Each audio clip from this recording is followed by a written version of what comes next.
help me welcome a very special guest today, Dr. Edie Wadsworth. Edie is a wife. She is the mom of 9 and the grandmom of 3. She's also an author and a physician. She is a life coach, and she has a beautiful life coaching program. She has impacted so many lives, including my own, and of course her own family, and outward from there, so many. I'm just delighted to have her today with us. Thank you for coming, Edie. Hi, thank you for having me, Stephanie. I'm so honored to be here. I'm so grateful for you. I'm so grateful our paths crossed. We actually were together this summer and you had this idea, and I'm like, that sounds so much fun. And here we are. I'm so happy to be here. Thank you. Yes, me too. I'm just delighted. So, if you would give us a little bit better summary than I just gave, tell us a little bit more about you and your story, and just kind of what all God's been doing in your life. Yeah, well, like you said, I'm a former family doctor and I had had a really difficult childhood. And I think that when I look back, like one of the reasons that I was so drawn to medicine is I was kind of an overachiever. And it's like I was trying to overcome things in my past or whatever by being really successful and checking all the boxes. And I realized after I practiced medicine for a few years that, you know, success doesn't is not really the answer to the aches that we have in our heart. And then I had a lot more grief and loss. We ended up losing our house to a house fire. Just so many things that really brought me to my knees and helped me to realize that, God has a plan. And I think all of the things that happen to us are drawing us closer to him. And I finally learned that. And I think I'm learning still to build my life on presence and joy and calling and connection with him and the people that Mhm. matter to me. And yeah, so as I came through some really hard things, quit my medical practice to homeschool. So we have that in common. I homeschooled Yeah. my girls for a long time. Yeah. And as I kind of fell into the internet world and started writing, I ended up writing a book. I ended up finding life coaching. And it's crazy because, my former life of being a physician, people understand and they respect. And then when Yeah. I became a life coach, it's like, what? But I'm telling you, the tools that I've learned, the coaching program that I've built to help other women brings me so much life. I love what I do. I really help women rewrite their stories and step Yes. into their favorite version of themselves. I feel like Yes. learning to live as our true selves is harder than you would think it should be. And that's really what I help women do. And I love that. I also, a few years back when I first started my coaching program, Life Mentoring School, actually the very week that I started the program, we got a call to take in a little boy that we had a relationship with him, but his mom had passed away. And so we have had the amazing, unique privilege to be his parents and call him our own. And that journey has been amazing over the last few years. I always imagined that I would be an adoptive mom, but I just never imagined all of the adventure and amazingness it would bring me. So I feel like everything I teach now, identity, emotional maturity, feminine leadership. Really, for me, those were never just things that I read about in a book. Those were like lifelines. And I Yeah. feel like what has emerged from that is just this message that, my podcast is called House of Joy. It's kind of this message that Yeah. joy is always available to us. And sometimes, most of the time, there are a lot of things we have to let go of and clear away to experience Mhm. his joy and presence. And yeah, it's been such a fun ride to be in this world. And that's how you and I met. And I'm so thankful for that. Me too. I agree completely. Very grateful for you and the impact that you've had. One of the things when I hear your story, and she does have a book, by the way, we will link that in the show notes. She has a beautiful book, but how beautiful when God redeems your story, the impact your story has on other people around you. Mhm. And that's one thing that I believe always shines through when I am hearing Yes. you, or, just in our conversations, etc. And it's been true in my life as well. When God has redeemed my story, it's allowed me to it's had a ripple effect in my life too. And I Yes. love how much your coaching ministry has impacted so many people, but not just the people in your program, but outward from there, which is, I mean, you Mm. probably would not be able to even fully count the number of people that I've had an impact. And that's just an amazing testimony. So, Mm, thank you so much. yeah, Yeah, it's and true. like you said, I think for all of us, when we're willing to confront our own demons, do Yeah, our own work, right. step into our true identity, learn these skills of emotional maturity and how to have a powerful mindset. Yeah, it has an impact there. But I was just thinking about this because I just had my grandbabies at my house for the weekend. Mm, And I am telling you, I'm so thankful for this work that I've done. It's liberated so much energy in my own life. And I feel like the time, the presence that I can devote to them, the time, the energy that I have. Like to me, that's what really matters, being able to really show up mm, powerfully for those sweet little babies and the people that are closest to me. I'm so grateful for the yeah, tools that I've learned that have really helped me show up in a way that I yeah, want to. yeah. So true. I agree with you. And, I believe, as you said, like our past experiences, the thing God allows us to go through when we're able to use those in a way that is helpful and beneficial, obviously applying godly wisdom to it, and it helps us to grow into who He wants us to be, who He designed us to be all along, our Yes. identity in Him, and then how that pours out into our life, into other people, into relationships. But I will say, I believe that when you've said yes and you've done this work, it has helped others do the same thing. And, Yes. I know you also haven't stopped saying yes. You're still saying yes. I'm still, it's like C.S. Lewis. He has this quote where he says he feels like he got pulled into the kingdom of God kicking and screaming. Sometimes my yeses come like that, where I'm Yeah. like, ah, I'm wrestling with one right now. I know I'm supposed to write my next book. I've submitted the Uh, proposal. And yeah, there's a part of me that's like, oh, I know how hard this is going to be. yeah. I know I'm called to do it, but Yes. I feel resistance to do it. And isn't that all of us? Yes, that resistance, but often the resistance is actually the way. Yes. It's really that path forward. We just have to be willing to lean into it. And and maybe this just opens right into the next question I had for you, and that is to ask you, what is the thing that you are passionate right now about, that you feel like you're saying yes to, or maybe you're working on saying yes to in your life today? Yeah, so this book has been all consuming for me for the past, I mean, I've been thinking about it for a long time. What I'm really trying to do is write out my program. Like, Mm, I want to make it really accessible for people. And it would mm, be obviously very different than being in my program and having a coach and being in our encounter groups and meeting all of our people. right. It'd be different than that. But so I've been working on it a lot and thinking about it a lot. So I'm really passionate about that.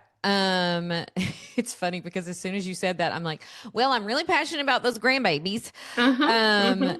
I am a supplement junkie. So before we started recording, you and I were talking about my latest supplement routines. I need to do a whole podcast on it because I have, just have gone through menopause and found a new regimen that's really, really helping me. So I'm kind of obsessed with that right now. I got my colors done this year and I'm Oh, obsessed with it. Have you had it done? I have not. No, Okay, no. Stephanie, I you got need to to. go get it done. I need So, to. I mean, I already was kind of a person who dressed kind of colorfully, Hmm. Yeah. If people happen to watch any clips of this, I'm wearing a bright yellow shirt. Yeah. Well, bright yellow, this yellow is in my color palette.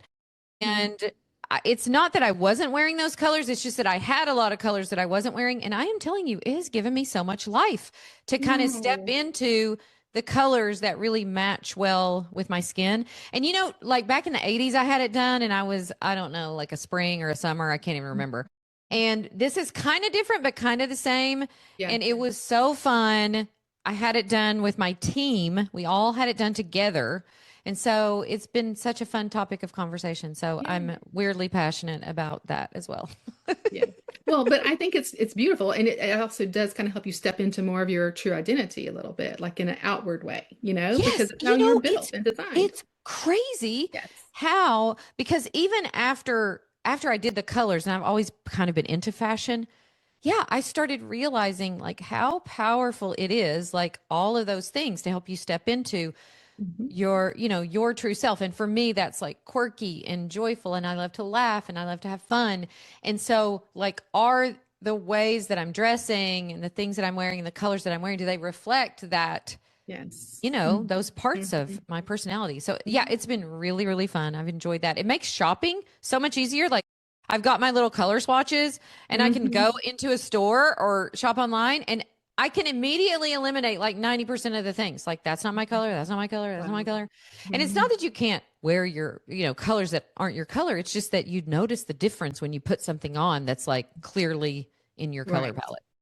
for sure. It's been fun. Well, yes, it is fun and I love it. It's just like an outward, kind of demonstration of what you're going through, maybe a little bit inward. And I'm putting words there for you. Maybe that's Yeah. No, no, true, no. but So it true. seems, yeah. But I do want to tap into one of the things that you said because this is a very important part of my life as well. And that is stepping into your true identity. And you have done Yes. so much work and taught so much about that. Can you share a little bit more about that with us? Yes. I, this didn't come to me probably, I don't know, until I had had my program for a couple of years. And I realized that so often, I think one of the things that really helped me do this is when I wrote my book, because Ah, before that, I was always living trying to put forth a version of myself that I thought people wanted. And I mm, was trying to hide the things that I right. felt like, well, I don't want people to know I've been through that. I don't want people to know I grew Yes. up poor. I don't want people, like it's Mhm. not consciously even trying to hide it, but trying to put forth a version of myself that I thought would get acceptance or love or whatever. And after I wrote my book, what I realized is that every single person I met who had read my book, it was like instant connection. Mm, Usually people would say, like, if I would be speaking somewhere at a church or something, people would come up to me and instantly go, I had exactly the same experience as a child. mhm, We would like instantly mhm. connect. There was no pretense, there was no pretending, there was Yes, no ego. It's just like exactly. two souls Yes, connecting with yes. their true selves, with their flaws, with their things they're Mhm, wrestling with. And that for me was so eye opening because I'm like, it's so disarming when you mhm. can just be who you really are.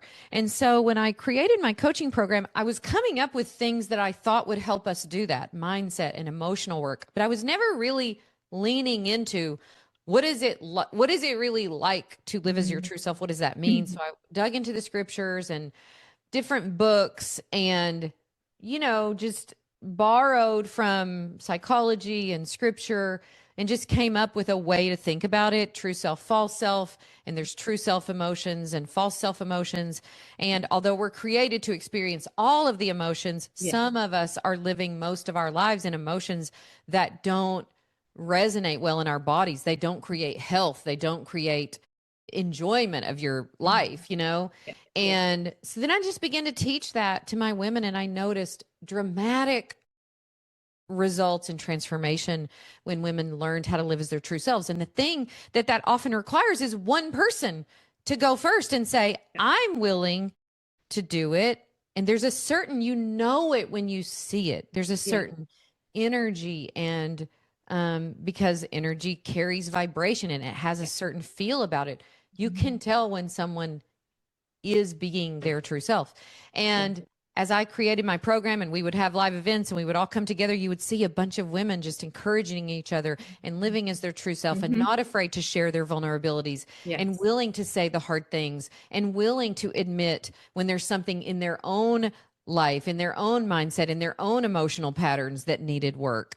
Yes. And so as I saw how quickly women transformed when they learned how to do this, it kind of basically became the cornerstone of my program. That's really what I help women do is Yes. step into their true identity that God made them. And what it does is it makes you more of who you are instead of all of us trying to be all like somebody else. Right. Yes. No, how can we be more of who we are? And Mhm. so it's funny because just an example of how that comes out.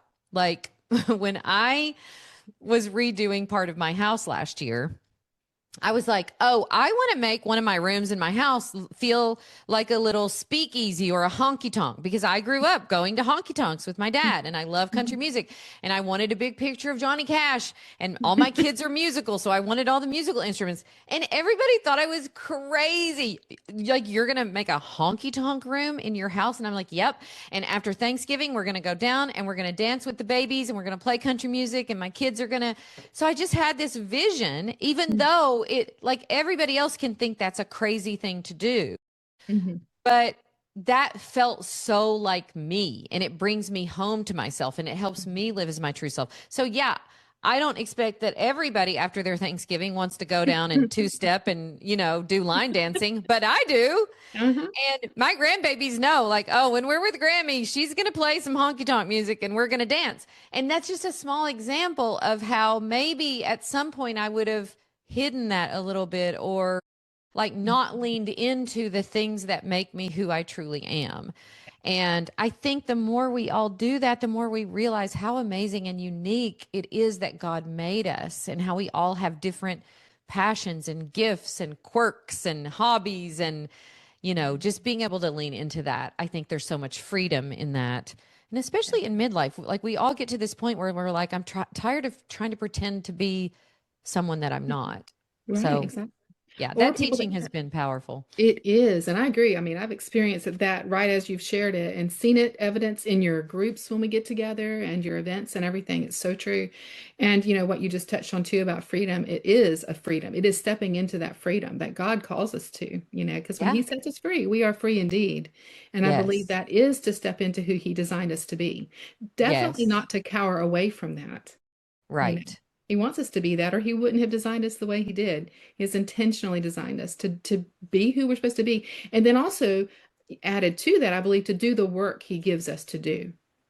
Yes, exactly. And we can shy away from that. I mean, we all know Absolutely. what it's like to you feel that nudging, you feel Mhm. that call. Yes. I've been feeling this for a couple of years and I just know this is what I'm supposed to do, but it's sometimes hard to step into that. It requires you to be in your discomfort zone. Yeah. Mhm. And so I think, even for me, when I stepped into life coaching, I knew like, okay, people are going to think this is weird. People are going to go, Mhm. you're actually a medical doctor. What are you doing something where there's not even official licensing? Like, Mhm. and I just boldly stepped into it because it had changed my life so much. I'm like, I don't care what people think. I'm going to share what I'm learning. I'm going to share my journey. And there's so much joy and freedom in doing that. And one person doing it gives permission for other people to do it. Exactly. And that's what you've done. You've really set that tone for so many of us. We were talking before how I've been doing, a lot with my one-on-one clients, and I have a small group coaching program Yeah. that I don't really market a lot. And Yeah. it's because the very thing you're saying is like, oh, yeah, I'm doing this, but yet stepping into that more and more, day by day and realizing that is what I'm supposed to do. And I need to continue, to boldly step forward with that. And Boldly. people Yes. don't know what you might have to offer or a way to help them if you don't ever share it. And so it's been really encouraging to see what you've done with that and definitely leading the way for the rest of us. So I appreciate it. Um, Oh. in the world we live in right now, Yeah. it seems like the enemy has been having a heyday, attacking identity. Yes. And so Yes. I believe this work that we're doing is so important. And maybe that's Yes. partly why it's become a cornerstone for you with your program, because it really does feel like holy work, to say the least. Yeah, and created at the first of this year a new program for my master coach students all on divine feminine leadership. And it Mhm. was kind of like true self but on steroids. What does it look Mhm. like not just to be a person in the world, but to be a woman of faith, a woman of faith who's called to leadership? Like, Yeah. what does that look like? What are the qualities? What are the ways that God has gifted us uniquely?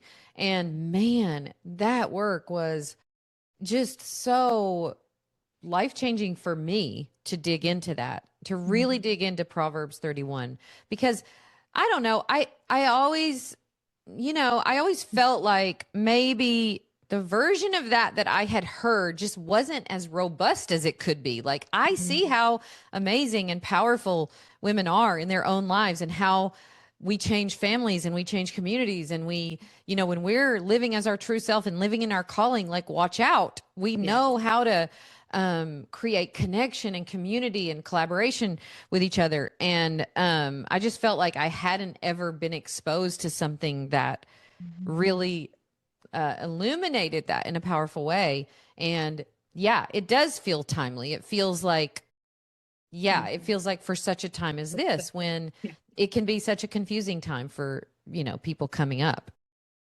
Well, I just trust that God is doing the exact work in you, in your program, exactly in the timing, Yeah, exactly as you said, for such a time as this. And it'll get to those ears who need to hear it, and it will that's encourage them right. right where they are, exactly meeting them where they are.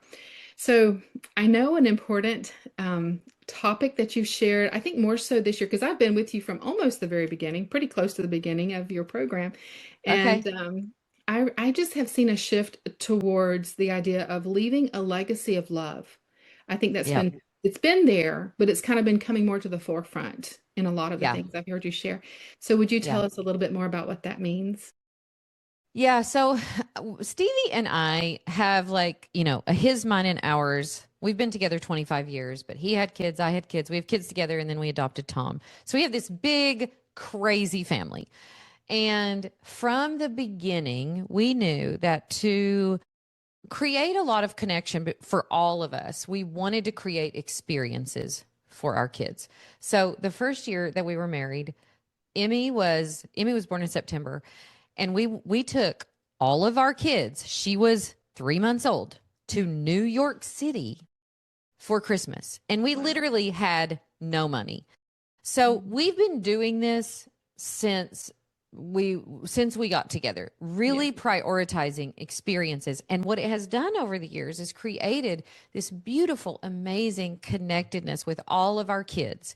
And we're going again this year to Big Sky to go snow skiing. We do something every year. We usually have a couple things, maybe a staycation, maybe a trip. But we've been doing this before we could ever afford it. And instead of, like, if we have a good year, instead of putting that extra money in our 401k, we just say, no, we're going to take our family. We're Mhm. spending that 401k now on connection and experiences with our kids. We tell them all the time, we're not leaving you anything. We're going with you now. Mhm.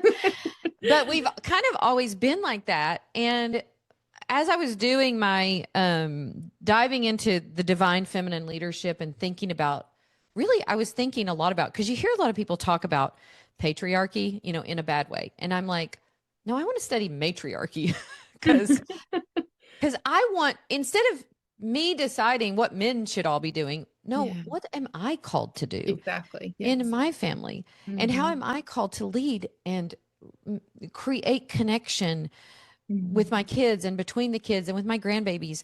And I just realized that we have this focus sometimes on leaving our kids something, Hmm.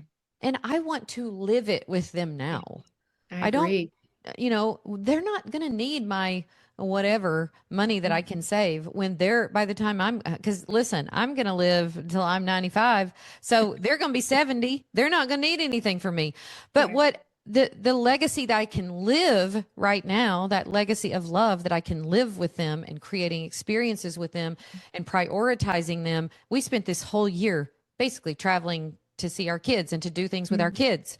Hmm. And I just want that so much more than things, or trying to save a bunch of money to leave them something later. I want to live it now with them, and not just, and it's not the things necessarily that money can buy. It's the presence. It's the Yeah, emotional generosity. When that's I right. have done my work, it's the Mm. emotional generosity that I can leave them. It's the legacy of love. It's the time that I spend. It's the presence. It's making them realize that they're the most important thing. And it's sort of that generational, because I came from not a legacy of that. Yeah. And I'm just committed to healing those generational wounds and making it different for me and my kids. And I know that they feel that. They know how much Mhm. we love them. We want to spend time with them.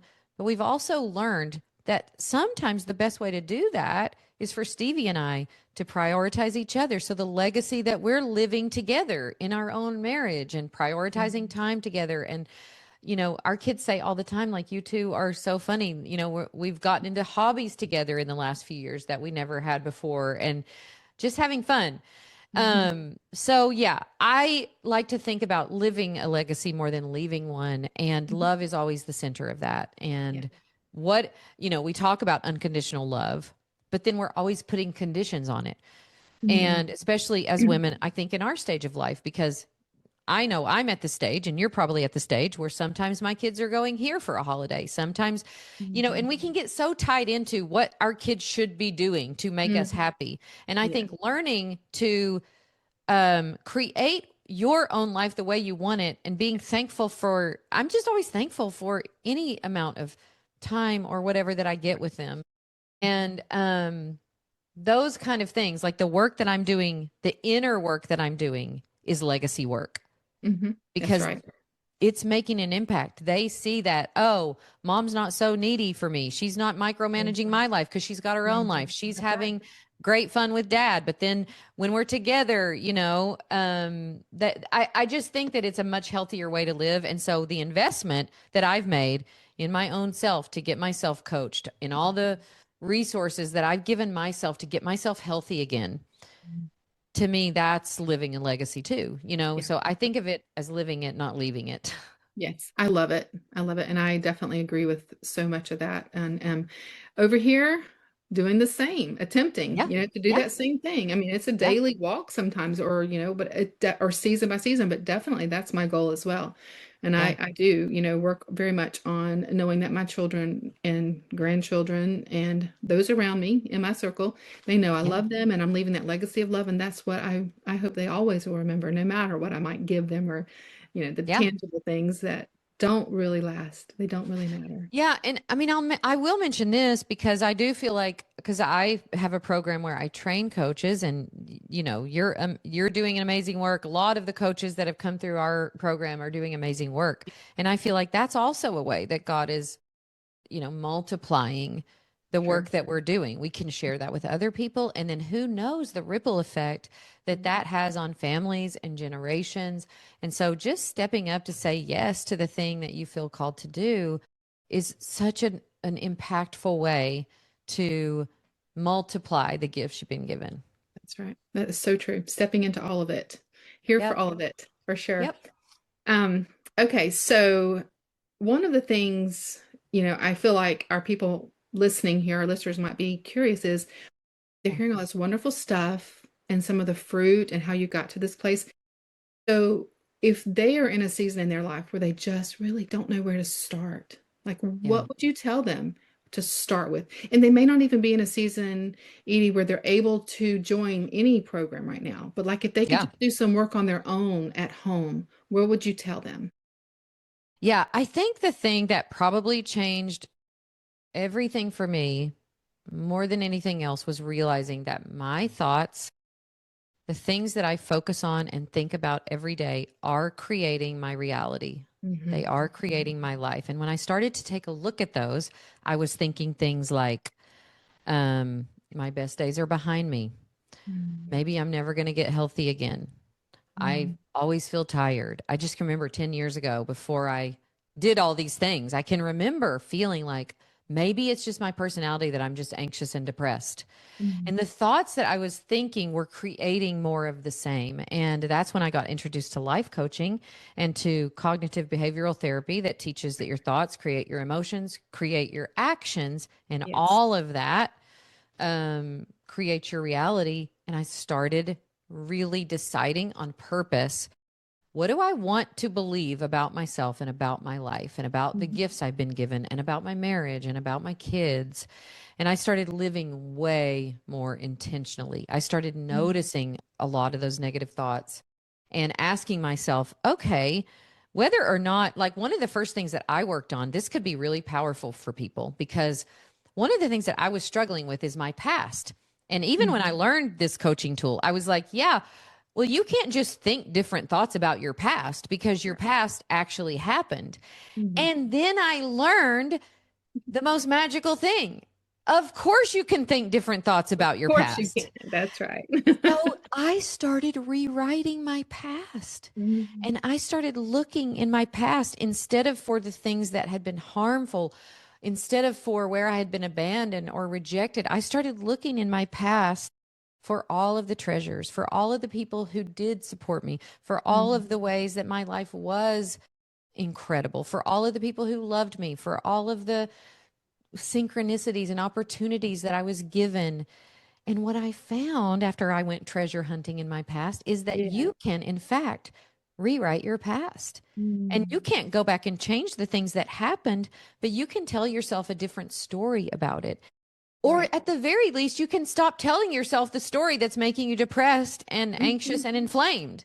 Right. And as I started doing that, it felt like a miracle to me. I'm like, oh my gosh, I don't even feel the same way about my past that I used to. Now I see it as such a gift. I see all the ways God was orchestrating things for me. I see all the times He rescued me. I see all the coaches He sent me. I see the teachers that invested in me. And I started to just really rewrite my past. Mhm. And I thought to myself, if you can do this, for your past. You can do this for anything. And I Mhm. started working on my relationship with money because I'd grown up poor and I had a really scarce mindset around money. So I started working on that. And then I worked on my health. And I just took like one kind of smaller thing at a Yeah. time. And I don't know, over, I would say, a couple of years, I felt like I wasn't even the same person. I wasn't even Mhm. living the same life.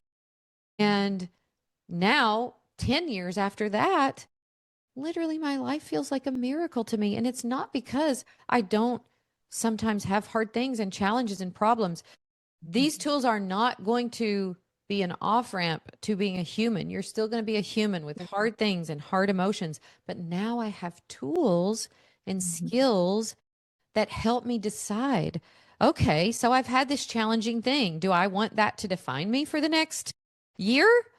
Or Mm-mm. do I want to get my brain in problem solving mode to figure this out? And literally, those kinds of things, whether you're in a program or not, are things that you can do. You can just start journaling, start focusing on the way you want your life to be instead of, Mhm. maybe the way it is right now that you don't love, because you are creating so much of your life with how you think about it. And that one thing transformed, I would say, literally everything about my life. Mhm. Yeah, and I agree. I definitely can see that. And working with clients, for example, who maybe have been abused even and had Yeah. really tough, stories, etc. But Yeah. yet that may have happened to them and they continue to abuse themselves by telling Yes. that story, or maybe holding on to it so tightly that they're not able to Yeah. forgive and to step Yes. into the next thing that God has for them. And so I Yeah. agree that whole thing about our thoughts, that is just such a huge nugget. It's a great place to start for everyone It's a that listens. great starting place. And I used to always say, like, I was holding on to my story. I didn't know there was an option to not hold on to it because it was Yeah, true, quote unquote. exactly. It Hmm. happened. But I was holding on to it so tight and it's like a porcupine. Well, Yes. I'm the one holding it. It's puncturing me. It's making me Mhm. miserable. It's keeping Right. me stuck. It's not punishing the person who did something to me. They're That's off right. living their life. Hmm. Their emotional life comes from their thoughts. That's And right. so I realized, like, oh, I'm just it's like you say, I'm punishing myself, abusing myself with this. And I Hmm. just didn't want to do that anymore. And I think if you're willing to let go of that and let God do a work in you, let Him heal those parts of you that feel hurt and that feel abandoned, and see His goodness in all of it. Yeah, that's true. Because we know, like Romans 8:28, it all works out for It our good does. and His glory in some That's way. right. That can be a hard pill to swallow in some people's stories. And I Yeah, it recognize was that. for me for a long time. Yes, And I'm so same. patient with my clients when they don't. I'm like, That's look, right. you don't have to Yep. let go of it. You can Yep. hold on to it for Mhm. as long as seems necessary. Yep. But True. think through that, because then you're the one who continues to be hurt by it. And what I find is that when women realize how much power they have over Mhm. how they're experiencing their life, they're so willing to let go of things like that. That's right. It gives them a little taste of what it might be like to start letting Yes, go, just to loosen it. I think the language I use is like loosen it if you can't let go. Just loosen the hold on it and just that's see right. if you can get to the point that it's in your hand and you're looking at it. And then, Yes. it's gradually going to not be there. But it takes time for some with difficult stories for sure. Well, this has been amazing. I always love conversations with you, and I just am so happy that you've been able to be with us today. And I just want to make sure you have opportunity. If there's anything else you would like to share before we close, just anything, any Well, area. I just want to, just speak a word of life and hope to your people. Because again, I came from a difficult past. I decided this was a few years ago, and you probably remember this because this was probably the third or fourth year that we had life mentoring school. I decided to practice the thought, everywhere I look, I see miracles. And I Mhm. wrote it down and practiced it for a solid year. And what happens after a few days, a few weeks, a month, a few months of practicing that thought, what happens is everywhere you look, you see miracles. That's right. And my life started to make a big shift and started to feel so magical and so full of wonder.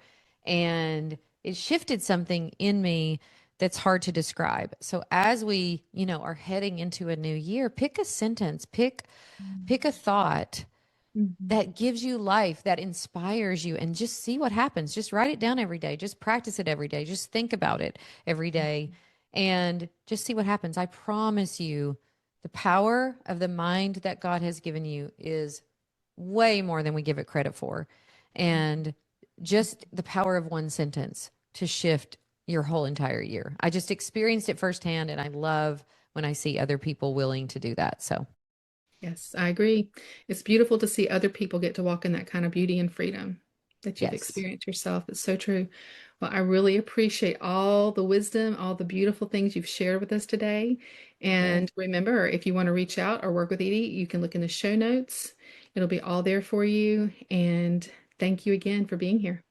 Thank you so much, Stephanie. What an honor. I appreciate it.